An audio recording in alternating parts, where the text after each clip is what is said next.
Today we're giving my model Kaylin a bold transformation. Real talk, who's guilty of overcomplicating placements and working harder, not smarter? Today's trends are demanding minimal sections that pack a massive punch. I'm going to show you how to create high contrast impact using a simple 7-section map. I'm Erin Hriczak, Erin Main Maven on all socials, and welcome to 10 Years of Disruption. I'm from New Jersey, and I've been in this game for over 25 years. I went from sweeping floors for mall money to a full-time stylist and Pulp Riot educator. We'll be pre-lightening and then go in with our color melt. Now, while the color choice is custom, this mapping approach is universal. We're moving toward a much warmer palette with her hair. To start, I'm prepping the canvas with BlondeAF. I'm mixing at a ratio of 1:2, starting with 6 volume and gradually bumping up to 20 volume as I make my way into the final section. That thinner consistency is my secret for moving fast while ensuring total saturation. By starting low and slow with 6 volume, I have more control over the hair.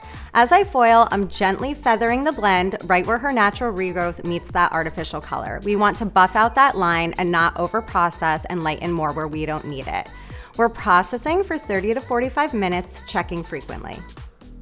Now that the canvas is ready, let's map out that melt. I've split the back into 2 main sections to keep my application clean. Pro tip, I filled the block color areas that were previously blonde with lemon, our semi-permanent, at the sink first. This creates a perfect anchor for those coppers. Here is the FACTION8 breakdown. On the root, I did 1/4 5-0 and 3/4 4-55 with 10 volume.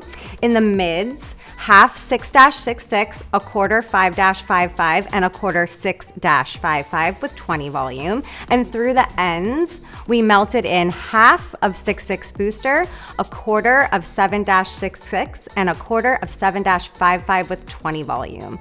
For the perimeter, our sections 3 and 4, we're going for boldness in the front. On one side, we're using -44, our copper booster, with a pea-size drop of -66, our red booster. On the other, I'm bringing back a legend from the color cemetery, my favorite yellow, satire. Section 5 is an off-center triangle using that -44 booster formula we have left over.